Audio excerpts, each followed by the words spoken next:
오늘 설교를 시작하면서 약간 동영상 하나 보겠습니다. 유튜브에 있는 동영상인데 3분 앞에 3분의 2 정도, 1 정도 그렇게 보겠습니다.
이 정도 있습니다. 김은정이라는 연구자가 있어요. 그가 미국 북장로교 북장로의 한국 선교와 전도부인이라는 책을 썼는데, 이 책에 의하면은 이 지금 유튜브에 나오지 않은 이야기를 하고 있는데, 전도부인을 소개하면서 성경 교사 다니면서 생활 조금 근대적인 삶을 살 수 있도록 인도해 주는 사람, 이런 얘기들은 이제 우리 동영상에서 봤는데, 그 동영상이 유튜브가 얘기하지 않는 것을 연구자가 이야기하는데, 그게 뭐냐면 귀신 쫓는 일을 했다는 것이에요. 많은 여인들이 그 당시에 수많은 사람들이 귀신에 의해서 어려움을 겪고 있었는데, 이 식민지, 가난, 질병 뭐 이런 게 겹쳤을 때 성경 시대처럼 귀신 들림 현상이 일어나는데, 많은 여자들이 귀신에 들렸다는 것이에요. 근데 그때만 해도 유교 사상이 너무너무 엄격해서 남녀 칠세 부동석이에요. 귀신 들렸다고 남자 선교사 기도하러 갈 수가 없어. 그들을 찾아다니면서 기도하고 귀신을 쫓은 사람들이 누구냐? 전도부인이라, 이런 이야기를 하고 있습니다. 그러면서 이런 표현을 해요. 같이 읽어볼까요? 시작. 축기의식은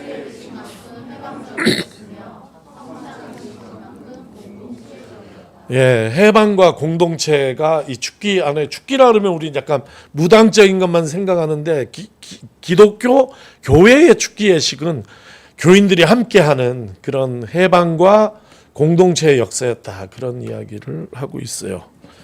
이 즈음에 우리 소연숙 집사님에게 궁금한 것이, 내 책을 찾아보니까 그 전도부인에 대해서 교회 내적인 역사를 다룬 책은 몇 권 있는데, 여성사 입장에서 이 전도부인 연구한 게 있습니까? 있어요? 다 모아서 집사님 책도 내고 좀 그래 보시면 좋겠어요. 그래도 관심을 이렇게 가지고 있으니까 좋네요. 연구사가 있다니까. 굉장히 의미 있는 한국 근대 여성사에 있어 중요한 역할을 하지 않았나. 맞아, 3.1운동에서 큰 역할을 했고, 우리 한국 기독교 역사연구소 집계에 따르면 이 전도부인이 몇 명이었냐면 1215명으로 집계가 됐어요. 이거 엄청 많은 거예요, 생각보다. 근데 이 1215명도 그 유급의 경우이고, 무급까지 합쳐서는 이보다 더 많았으리라고 우리는 추정하거든요. 그러니까 몇 명으로 생각하면 안 되고, 하나의 어떤 사회 현상, 개신교가 한국 땅에 들어왔을 때 한국의 복음이 전파되는 거기에서 굉장히 중요한 역할을 했던 한 그룹이 전도부인이다. 이 전도부인을 제일 잘 가져간, 이렇게 적용한 데가 여의도 순복음교회. 여의도 순복음교회가 전도부인 제도를 둬가지고 구역에 전도부인들 둬서 엄청난 그 부흥을 이루는데 해서 우리가 생각하면 전도부인 하면 순복음교회만 생각나는데 그보다 훨씬 전에 개신교가 한국 땅에 들어왔을 때 이런 전도부인들의 활약이 있었다. 그걸 잊고 이 순복음만 생각하는데 아니 여기에 있었다는 얘기를 오늘 드리고 싶어요. 저는 이 전도부인을 이렇게 정의를 내립니다. 한번 읽어보겠습니다. 전도부인은 예수 이름의 권세를 몸으로 체험한 사람들이에요. 이 전도부인이라는 사람들은 끼케야 중학교 나온 사람들이에요. 중학교도 못 나온 사람도 많아요. 그러니까 학벌도 그렇게 보잘것없고 그 시대의 여성의 지위라는 것이 지금 아까 나온 게 주로 1930년대 글들이 나온 거잖아요. 1910년도, 20년도, 30년도의 여성의 지위라는 것은 정말 이 사회에서 보잘것없는 그런 무시당하고 경멸당하는 세상 속에서 이 사람들이 전국을 다니면서 예수 이름을 선포하고 예수 이름으로 위로하고 예수 이름으로 천국을 전하고 예수 이름으로 그 김은정 씨 책에 의하면 참 재미, 기쁨 이런 것을 전하고 김은정이란 얘기만 해도 박은정 집사님 기뻐하시네. 김은정인데 박은정 아니고 참 재미를 전하고 예수 이름으로 하나님 사랑을 선포하고 그리고 예수 이름으로 귀신을 쫓았다 하는 거죠. 이 사람들은 이 사람들이 의지할 수 있는 유일한 권세, 유일한 능력, 이게 그 안에서 전할 수 있었던 그 힘은 어디서 오는가?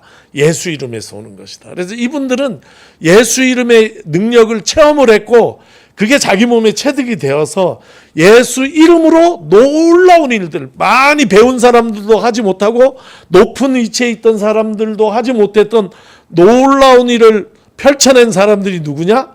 전도부인이다. 이렇게 저는 소개를 하겠습니다. 한국 사람들만큼 귀신과 친한 민족이 또 있을까 싶어요. 엄청 친해. 길, 흉, 화, 복을 다 귀신 탓으로 우리는 여겨요. 그래서 집집마다 주물은 뭐냐면 주술에 쓰이는 물건, 귀신을 모시거나 귀신을 막는 데 쓰이는 물건 일체를 주물이라고 부르거든요. 대표적인 게 부적이에요. 그런 게 이렇게 많은 그 민족이 있을까? 이렇게 생각되는 게 우리입니다. 지금 젊은 사람들은 이해를 못할 수도 있는데 먼 옛날에 아니에요. 제가 1997년도에 안수를 받았어요. 내 개인 사정이 있어서 우리 학번 중에는 제가 목사 안수를 제일 늦게 받은 케이스거든요. 근데 목사 안수 받고 섬겼던 교회가 원주잖아요.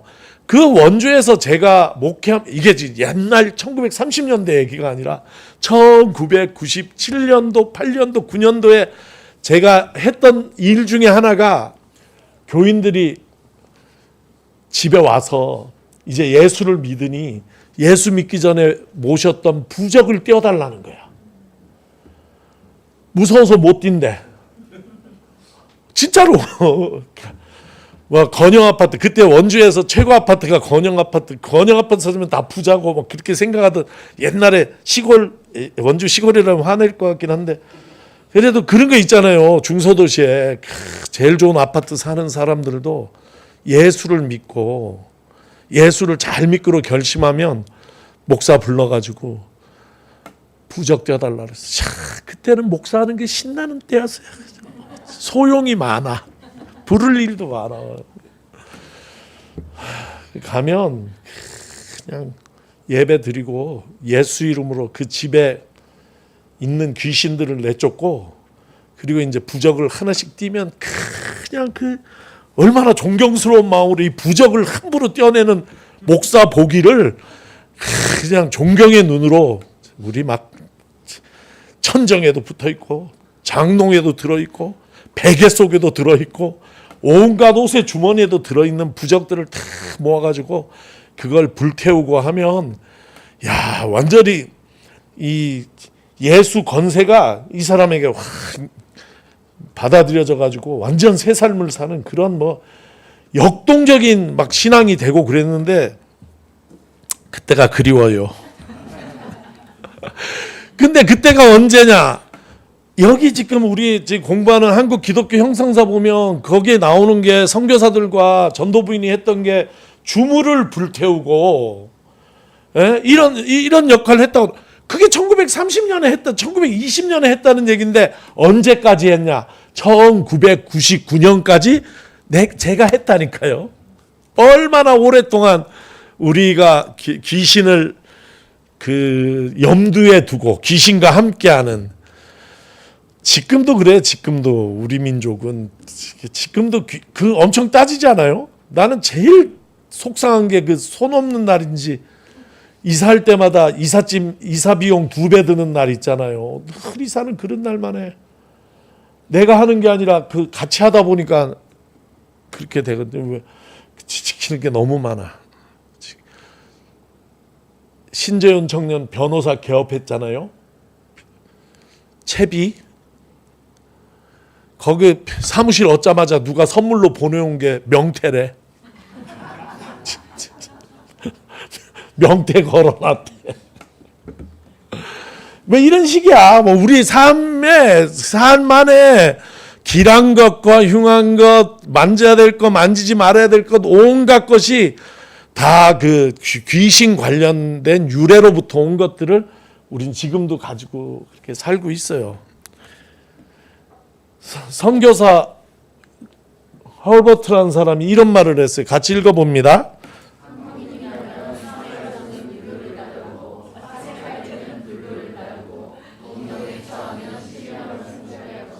이게 말하자면 유불선인데 그 유는 뭐냐? 사회생활 하는 데의 도리, 예의. 불은 무엇인가? 우리가 생각하고 명상할 때 불이요. 근데 급한 일 생기면 전부 저 신령이라는 건 선교사들이 사용하던 귀신에 대한 언어예요. 그래서 저 해석은 뭐냐면 귀신에게 의지했다. 상당히 정확한 얘기라고 봐요. 그래서 그 한국 기독교 형성사 그 책을 보면 옥성득 교수 얘기가 유불선, 말은 유교, 불교, 이 토속, 이게 샤머니즘이 더해졌지만 한국 사람 정서의 뿌리 깊은 이 기본은 귀신에 대한 생각 이것이다. 이렇게 얘기를 해요. 지금은 좀 많이 바뀌었나? 그러나 새로운 얼굴로, 새로운 방식으로 요새 귀신이 어디 사는가? 앱에 살고 스마트폰에 있고 다 그래요. 전혀 새로운 방식으로 이런 샤머니즘이 무속이 아직도 한국 사람들의 정서 속에 크게 작동하고 있다. 나는 또 이런 얘기 진짜 하기 싫지만 교회가 어디로 이사 가야 되는지 전보로 간 목사 얘기도 알고 있어요.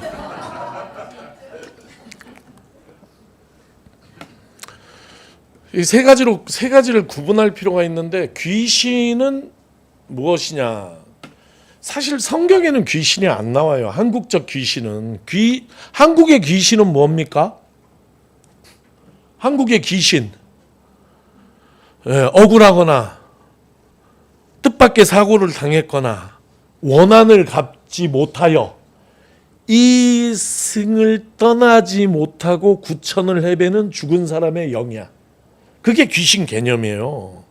그게 성경에는 그런 귀신 안 나와요. 귀신이라고 되어 있는 모든 언어는 다 더러운 영 아니면 악한 영 이렇게 돼 있어요. 헬라어로는. 그거를 귀신이라고 번역을 한 거예요. 이 귀신을 갖다 붙여가지고. 그러다 보니까 마치 성경 안에 죽은 사람의 영이 돌아다니고 이런 사상이 있는 것처럼 보는데 그렇지는 않아요. 그렇지는 않은데 이 둘이 1890년대부터 1900년대 초반에 한국 선교 현장에서 이 귀신이나 저 귀신이나 만나게 된 것이에요. 만나게 돼서 결국은 누가 이 귀신, 누가 이 더러운 영을 장악하고 이길 수 있는가. 그 전에 귀신을 다루는 직업은 두 개가 있어요. 하나는 무당이에요. 무당은 쫓는 일도 하지만 쫓는 일보다는 주로 영내야. 그 중간에서 귀신을 달래는 일을 해요. 귀신의 뜻을 알아주는 일을 해. 왜 이렇게 귀신이 지금 난동을 피우고 있는가? 이 귀신을 좀 마음을 달래주고 쉬게 하는 일을 하는 게 무당이 하는 일이에요. 그 방법은 굿이야. 주로 여인이 많아요. 박수도 있지만 여인. 반면에 판수는 뭐냐면 남자들인데 귀신을 쫓는 일을 해요. 주로. 그게 구마의 일을 하는 건 판수거든요. 이런 일들을 그렇게 해왔는데 그 자리를 누가 대신했냐면 전도부인들이 대신한 거예요. 이 전도부인들이 귀신을 쫓는 거예요. 근데 그 판수가 귀신을 쫓는 법이 조금 야만적이야. 주로 패, 몽둥이로. 귀신 들린 사람을 때려. 그래서 귀신이 쫓겨나기 전에 그 사람이 죽게 생겼어. 지금 너무 맞아가지고. 그리고 바늘로 찔러. 만신창이가 된다니까 몸이. 그리고도 쫓겨나는 경우도 있고 안 쫓겨나는 경우도 있고 그래요. 무당은 그렇게 패진 않아. 근데 비싸. 구슬해야 되니까 뭐 한 마리 잡아야 될 거 아니야. 비싸. 가세 다 탕진한다고.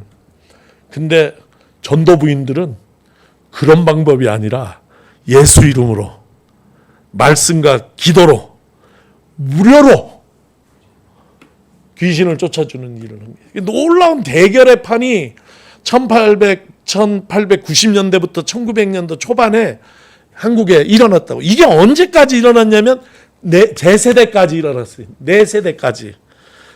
저는 귀신을 쫓아본 사람이야. 여러 번. 우리 전도사님들은 끝난 것 같아 이제. 저는 이게 정말 우리 교회 오래된 분들이 이걸 기억할지 모르는데 기억나는 분은 손들어 표시해 주기 바래요. 내가 이 교회에 온 지 얼마 안 돼서 바로 광고한 적이 있어요. 여기 있는 이 목사는 대를 이어 귀신을 쫓는 목사니까 나가서 과천에서 귀신 들린 사람 찾아오라고. 그 김진숙 집사님 들었어요. 증인이 있네. 김진숙 집사님이 우리 교회 온 날 제가 이 교회 첫 번째 설교를 했어요. 우린 동기야. 그래서. 근데 그렇게 광고를 했었다고. 근데 귀신 들린 사람이 과천에는 없다 그래서 많이 슬프고 안타깝고. 지금은 안 그래. 근데 제가 이 교회의 목회를 시작할 무렵만 해도 이런 것이 굉장히 하나의 중심적인 목회. 저는 덜하지. 우리 아버지 세대의 목회는 늘 이런 것이 영적인 싸움, 이런 것이 막 전투, 막 이런 게 늘 벌어지고 귀신을 쫓고 이러던. 지금도 그 옛날 교인들 만나면 아이고 저 아버지가 귀신 들렸었는데 막 이런 이제 막 얽힌 생각들이 막 떠오르고 그런 게 제가 있어요. 그 정도로 그때는 그랬다. 그러니까 이게 한 얼마 된 거예요. 한 100년은 그렇게 온 거 아니에요? 100년은 한국에서. 이런 거는 귀신을 어떻게 쫓는가 너무 궁금할 건데 책에 나와 있어요. 한국 기독교 형성사. 그게 얼마나 재밌어 이 책이. 이런 게 나와 있어. 7단계로 쫓는다는 거예요. 전형적인 거. 이거는 전도부인 심씨가 귀신을 쫓은 거를 애니 베어드 이 사람이 적은 거예요. 보고. 제일 1번 하는 게 뭐냐면 너 귀신 들렸지? 너 귀신이지? 이렇게 묻는 거예요. 근데 우리 아버지가 나한테 가르쳐준 건 그렇게 물으면 안 되고 얼굴을 딱 잡고 앞에 대고 누구야? 이렇게 물어야 된다는 거예요. 그래서 내가 누구누구 집사가 아니라 귀신이라는 걸 인정하게 만들어야 된다. 근데 1번은 어쨌든 똑같아. 정체를 확인하는 작업이에요. 정체를. 그래서 여기는 여자들은 역시 그 전도부인들은 좀 부드럽게 하는 것 같아. 귀신이지? 인정할 때까지. 그러니까 하도 귀찮게 귀신이지 하니까 제발 좀 그만 물으라고 애원한대잖아. 그렇게 나오면 교우들이 이제 기도하는 게 귀신 쫓는. 그러면 그 여자가 단번에 인정하고 쫓겨나는 게 아니라 야유를 퍼붓고 폭력을 행사하고 침을 뱉고 이런 사람들 때리고 했다는 거예요. 3단계 이 여자의 분노가 누그러지고 조용해질 때까지 맞서지 않고 뭘 하냐? 찬송을 불렀다는 거예요. 그리고 심씨가 귀신에게 나오라고 명령하지만 귀신은 거부했대. 이거 옆에서 보고 지금 적은 거예요. 외국인의 관점에서. 사람들이 계속 함께 기도하고 찬양했다는 거예요. 그리고 자정쯤에 이르러 밤이 늦었을 때에 심씨는 전도부인이에요. 이 더러운 귀신아, 내가 나사렛 예수의 이름으로 명하노니 이 여인에게서 떠나갈지어다. 이렇게 명령을 했을 때 귀신이 나갔다는 거예요. 이거는 하루에 그래도 자정 무렵에 된 경우고, 안 되면은 며칠씩 그 집에서 계속 기도하고 찬송하고 하면서 귀신을 쫓아지는 일을 무당과 판수를 대신해서 전도부인들이 했다는 거예요. 전도부인들이. 놀라운 건 많은 전도부인들이 전직 무당이야. 이 심씨도 무당이에요. 근데 무당으로 귀신을 쫓다가 예수 이름으로 쫓아보니까 예수 이름이 세다는 걸 안 거예요. 그래서 자기가 섬기던 귀신을 떠나보내고 예수를 믿고 자기의 모든 무구를 교회에 갖다 바치고 불태우고 회개하고, 그 다음부터는 무료로 돈을 받지 않고 다니면서 예수 이름의 능력으로 귀신을 쫓아줬다 하는 이야기를 한국 기독교 형성사를 보면 많이 찾을 수가 있어요. 제가 이 얘기를 왜 이렇게 길게 하냐면, 오늘 사도행전 본문은 이런 우리의 경험, 그러니까 1930년대 20년대 경험이 아니라 오늘과 그렇게 멀지 않은 즉각적 과거의 경험으로 그 눈으로 사도행전을 이해할 수 있다는 것이에요. 이해가 잘 돼요. 보겠습니다. 같이 읽습니다. 시작.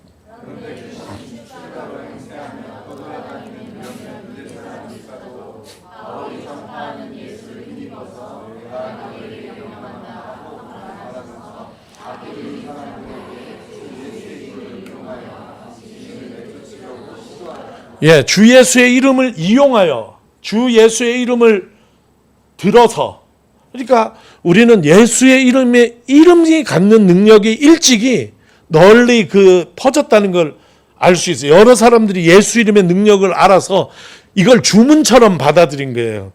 귀신 쫓는 주문처럼. 그래서 이 예수 이름을 언급하면서 귀신을 쫓으려고 노력했다. 이 얘기가 여기만 나오는 게 아니에요. 예수님 당시에도 그랬어요. 복음서에도 나옵니다. 마가복음 9장인데 같이 읽습니다.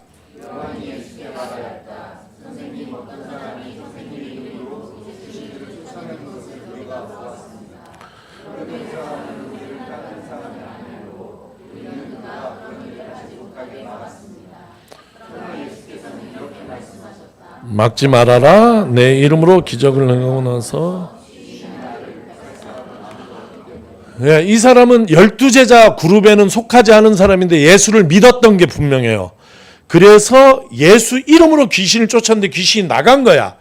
그런데 이 12제자가 볼 때는 우리 그룹도 아닌데 예수 이름을 막 써도 되나? 해가지고 예수님한테 얘기했다. 이런 얘기예요. 오늘 사도행전 얘기는 이것과는 달라요. 예수를 믿지 않는 유대인이 예수 이름을 듣고 그 권세를 이용하기 위해서 예수 이름으로 귀신을 쫓았던 거예요. 그랬을 때 어떤 부작용이 있는지를 너무 잘 보여줘요. 같이 읽습니다. 스게와라는 유대인 제사장의 7 아들, 귀신이 그들에게 나는 예수도 알고 바울도 알지만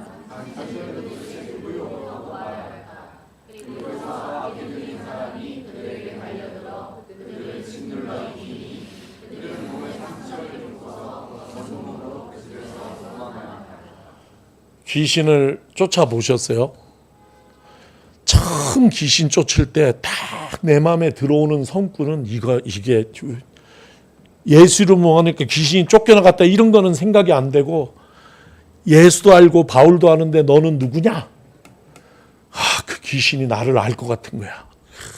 평소에 좀 목사지만 더 잘 믿을 걸, 열심히 할 걸, 똑바로 살 걸, 이런 생각이 나는, 이 귀신이 나를 안다면 내 말에 쫓겨나겠는가?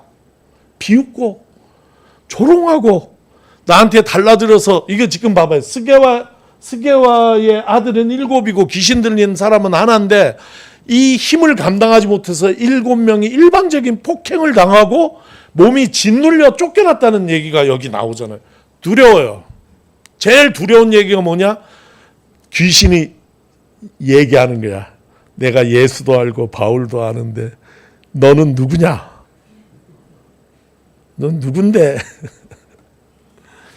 근데 다행히 귀신을 쫓는 것은 나의 능력이 아니라 예수 이름의 힘이에요. 예수 이름의 능력인 것이에요. 내가 부족한 것이 있어도 예수 이름을 믿고 의지하면서 명할 때에 귀신이 쫓겨나는 역사들이 일어나는 것이에요. 그렇다고 또 예수 믿는 사람이 예수 이름으로 명하기만 하면 뭐 다 되냐? 그것도 아니에요. 성경이 복잡해. 한번 보세요. 같이 읽습니다. 우리 가운데 한 사람이 선생님,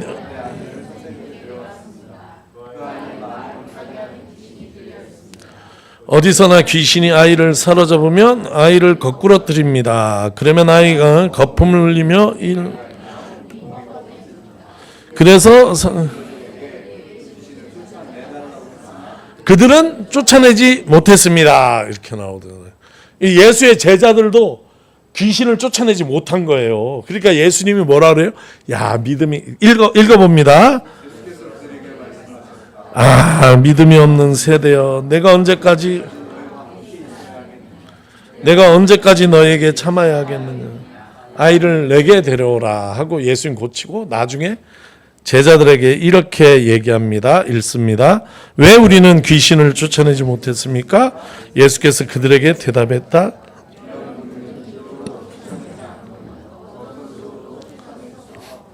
이게 진짜 고마운 거예요. 요 구절이. 왜냐하면 마태복음엔 여기 뭐라 돼 있어요? 기도와 금식으로 이렇게 돼 있는데, 마가복음 얼마나 고마워. 금식이 없잖아.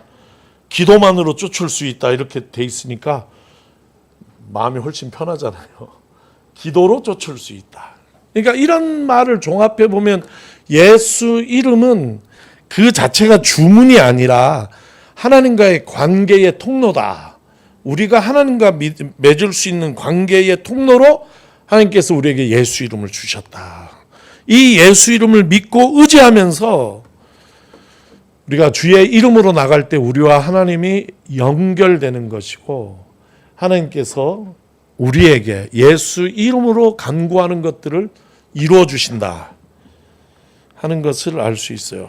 오늘 사도행전 본문을 보면 이 유대인 귀신 축출가와 예수님의 사도 바울 사도 일행과의 귀신 쫓기 경쟁을 한 게 아니에요. 이 바울 사도 쪽 얘기는 하나도 안 나와요.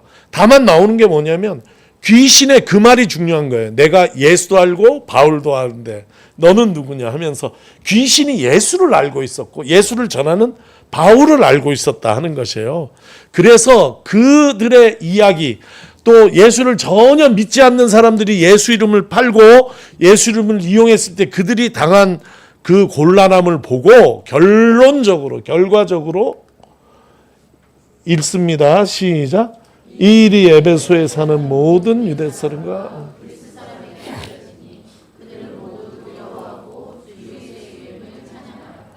또 마술을 부리던 많은 사람들이 그들의 책을 모아서 모든 사람에서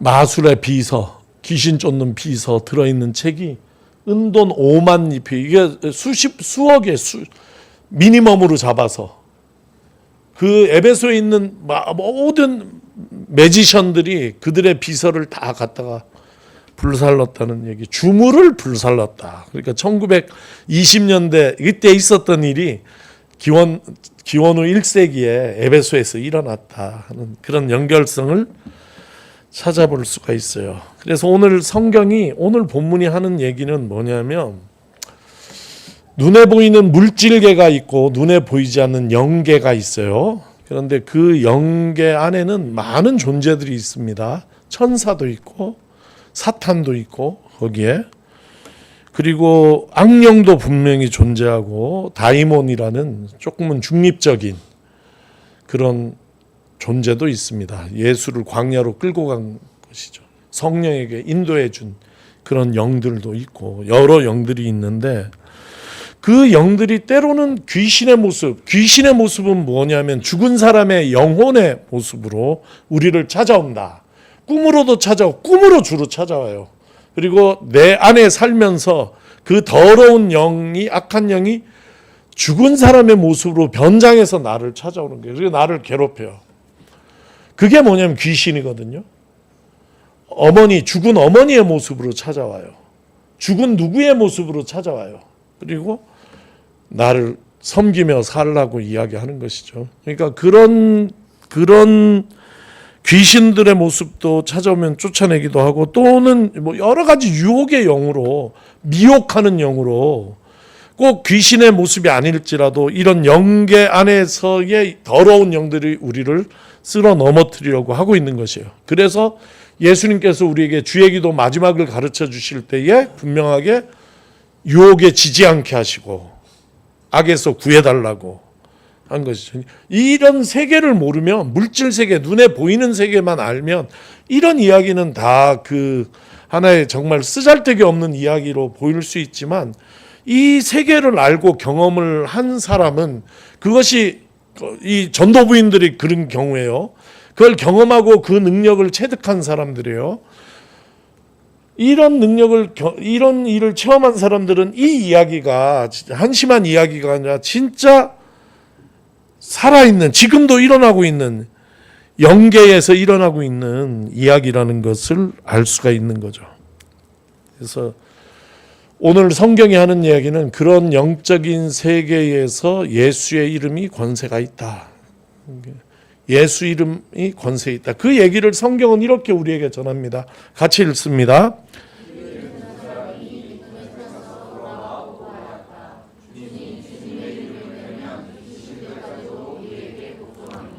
할렐루야. 예수 이름으로 명할 때에 귀신까지도 우리들에게 복종한다. 아까는 고치지 못한, 귀신 쫓지 못한 제자들의 얘기가 나왔다면, 누가복음에는 쫓은 제자들의 이야기가 나오는 것이에요. 그리고 이런 얘기도 있습니다. 빌립보서에 그러므로 하나님께서는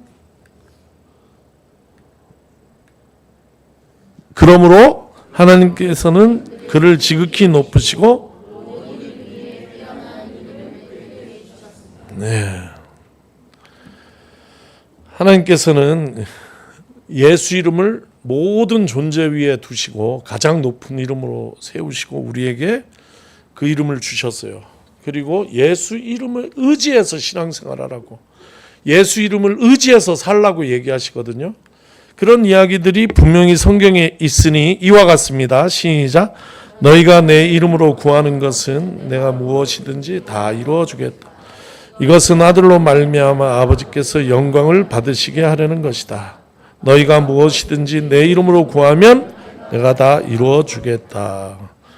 내 이름으로, 그죠? 또 지금까지는 너희가 아무것도 내 이름으로 구하지 않았다. 구하여라, 그러면 받을 것이다. 그래서